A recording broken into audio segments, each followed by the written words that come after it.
Malayali serial ആരാധകർക്ക് ചിരപരിചിതമായ രൂപമാണ്, മുഖമാണ് നടൻ ആദിത്യൻ ജയന്റേത്.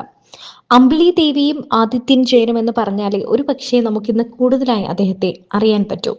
വില്ലൻ വേഷങ്ങളിലാണ് കൂടുതലും ആദിത്യൻ ജയൻ ശ്രദ്ധിക്കപ്പെട്ടിട്ടുള്ളത്. അമ്പിളി ദേവിയുമായുള്ള വിവാഹവും പിന്നീട് വിവാഹമോചനവും എല്ലാം വളരെ ശ്രദ്ധ നേടിയിരുന്നു. എന്നാൽ അതിനുശേഷം ആദിത്യൻ ജയനെ കുറിച്ചുള്ള വലിയ വിവരങ്ങളോ വലിയ വാർത്തകളോ ഒന്നും തന്നെ പുറത്തു വന്നിരുന്നില്ല. എന്നാൽ ഒരുപാട് നാളുകൾക്ക് ശേഷം ഇപ്പോൾ ആദിത്യൻ ജയന്റെ ഒരു വീഡിയോ ആണ് പുറത്തു വന്നത്. കഴിഞ്ഞ ദിവസം ഈ വീഡിയോ വലിയ രീതിയിൽ തന്നെ വൈറലായി മാറിയിരുന്നു. കറുത്തിരുണ്ട മുഖത്തോടെ എന്തോ വലിയ അസുഖം വന്ന പോലെ ഇരിക്കുന്ന ആദിത്യൻ ജയന്റെ രൂപം കണ്ട സീരിയൽ ആരാധകർ ഒന്നടങ്കം ഞെട്ടി. എന്താണ് അദ്ദേഹത്തിന് സംഭവിച്ചത് എന്നായി പിന്നെയുള്ള ചർച്ചകൾ. ലിവറിന്റെ അസുഖമാണ്, അദ്ദേഹത്തിന് എന്തോ മാറാവ്യാധിയാണ്, ഇതെല്ലാം അമ്പിളി ദേവിയുടെയും പല സ്ത്രീകളുടെയും ശാപമാണ് എന്നൊക്കെയാണ് പലരും പറഞ്ഞത്. എന്നാൽ ഇപ്പോൾ എന്താണ് തനിക്ക് ശരിക്കും സംഭവിച്ചത് എന്ന് പറഞ്ഞുകൊണ്ട് അദ്ദേഹം തന്നെ മുന്നോട്ട് വന്നിട്ടുണ്ട്. കുറേ അധികം ആളുകൾ തന്നെ വിളിച്ചും മെസ്സേജ് അയച്ചും ചോദിച്ചു എന്തു പറ്റിയെന്ന്. കാരണം താൻ അങ്ങനെ മദ്യപിക്കില്ല എന്ന് തന്റെ സുഹൃത്തുക്കൾക്ക് നന്നായി അറിയാം. മദ്യപാനം ഒരു മോശം ശീലമൊന്നുമല്ല. മദ്യം നമ്മളെ കഴിക്കാത്തടത്തോളം കാലം ഓക്കെ. ഇനി കാര്യം പറയാം. കുറേ കാലമായി എനിക്കെതിരെ പലതും വരും, ഞാൻ ശ്രദ്ധിക്കാറില്ല. പറയുന്നവർ പറയട്ടെ എന്ന് കരുതി മിണ്ടാതെ പോകുന്നു. തന്റെ മുഖത്ത് സംഭവിച്ചത് 2 കൊല്ലം മുൻപേ ഒരു മേക്കപ്പ് അലർജി ഉണ്ടായി.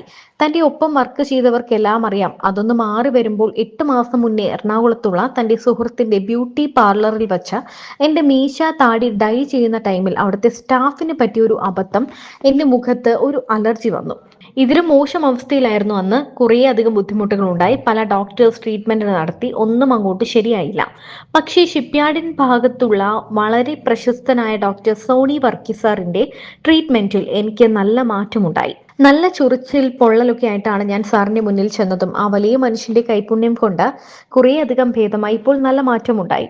നിങ്ങൾക്ക് അന്വേഷിക്കാം, സാറിന്റെ ഫോട്ടോ ഇതിനൊപ്പം വയ്ക്കുന്നു. പക്ഷെ അടുത്ത കാലത്ത് കുറച്ചധികം വെയിൽ കൊള്ളുകയും സൈനസ് ഇൻഫെക്ഷൻ ഉണ്ടായപ്പോൾ മുഖത്തൽപ്പം നീരുമൊക്കെ വന്നു. ഇതാണ് തനിക്ക് സംഭവിച്ചത്. ഇനി ഒരാളുടെ മുഖം കറുത്താൽ, മുടി കൊഴിഞ്ഞാൽ അത് ഈശ്വരന്റെ ശിക്ഷയാണെന്നും അല്ലെങ്കിൽ ക്യാൻസർ ആണ്, ലിവറായി എന്ന് പറയുന്നത് മോശമല്ലേ? ഈ വാർത്തയിടുന്നവർക്കൊന്ന് എന്നോട് ചോദിക്കാമല്ലോ സുഹൃത്തുക്കളെ. ഒരാൾക്ക് ഒരാപത്ത് വന്നാൽ അയ്യോ ഈശ്വര എന്ന് വിളിക്കുന്നവരാണ് നമ്മൾ മലയാളികൾ, നല്ല മനുഷ്യർ.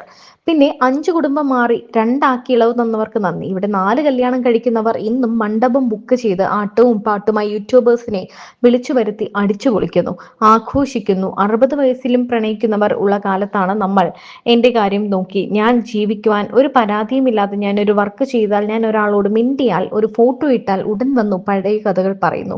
എന്തിന്? അത് കഴിഞ്ഞു. അവർ അവരുടെ വഴിക്ക് ജീവിക്കുന്നു, ഞാൻ എൻ്റെ വഴിക്ക്. പിന്നെ ഞാൻ ആരുടെയും ആദ്യ ഭർത്താവ് ഒന്നുമല്ല, ആരുടെയും ആദ്യ കുട്ടിയുടെ അച്ഛനുമല്ല.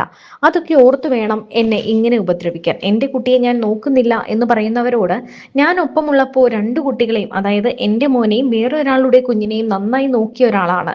ഇന്ന് ഞാൻ മാറി നിൽക്കുമ്പോഴും ഞാൻ എന്നെ കൊണ്ടാവും വിധം എൻ്റെ കുഞ്ഞിനെ വേണ്ടത് ചെയ്യുന്നു. അത് പറയേണ്ടത് ആ കുഞ്ഞിന്റെ അമ്മയാണ്. ആർക്കെങ്കിലും അറിയണമെങ്കിൽ ചവറ കോടതിയിൽ ചെന്നാൽ അറിയാം. മയിൽ തോന്നുന്നത് പറയരുത് ആരും.